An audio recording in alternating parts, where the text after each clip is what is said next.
Ukraine's intelligence chief's wife poisoned by heavy metals. The wife of Kirilo Budanov, the head of Ukraine's military intelligence, was hospitalized after being poisoned with food containing heavy metals, according to an official statement. Mariana Budanova, who is also a journalist, fell ill on Monday and received medical treatment. The source and motive of the poisoning are still under investigation.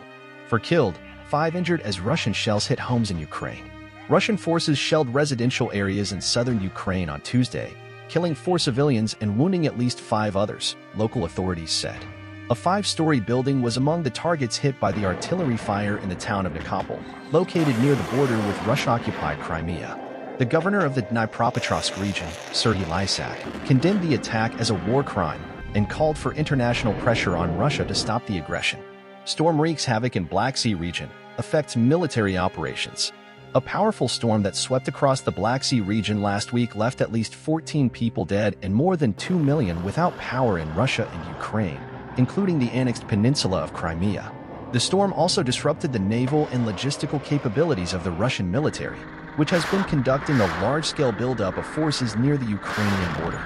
The Institute for the Study of War, ISW, reported that the storm forced Russia to return all of its ships and missile carriers to their bases and increase the risk of mines drifting in the Black Sea.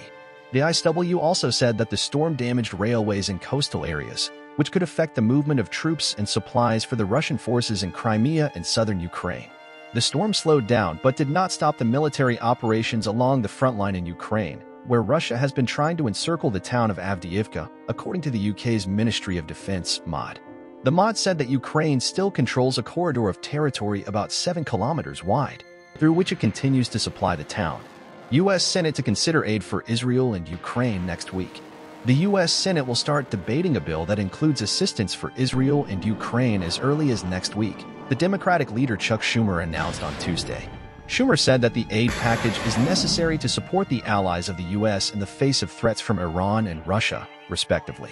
He added that the bill will be passed even if there is no agreement with the Republicans, who have been demanding that the aid be linked to funding for the U.S. border security. For countries boycott OSCE meeting over Russia's participation. For European countries have announced that they will not attend a meeting of the Organization for Security and Cooperation in Europe, OSCE, in North Macedonia this week, citing the presence of the Russian Foreign Minister, Sergei Lavrov.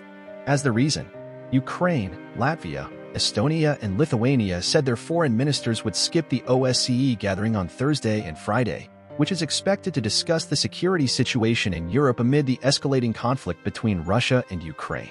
The 4 countries accused Russia of violating the OSCE principles and commitments by invading and occupying parts of Ukraine. NATO chief urges members to stay the course in supporting Ukraine.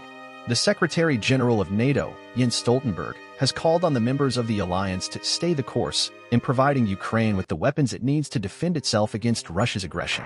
Stoltenberg made the appeal after arriving for a meeting of foreign ministers from NATO countries at its headquarters in Brussels on Wednesday.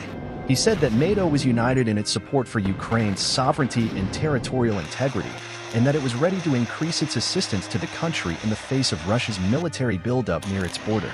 EU to boost spending on training Ukrainian soldiers. The European Union has agreed to increase its funding for training Ukrainian soldiers as part of its efforts to help the country improve its defense capabilities and resilience. The EU will allocate close to an extra €200 million, £173 million, for its advisory mission in Ukraine, which provides training and advice to the Ukrainian armed forces and security sector, AFP reported.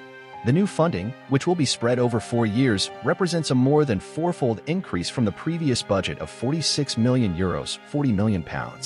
German Chancellor says support for Ukraine is existential for Europe. The German Chancellor, Olaf Scholz, has stressed the importance of supporting Ukraine in its war against Russia, saying that it was a matter of existential significance for Europe.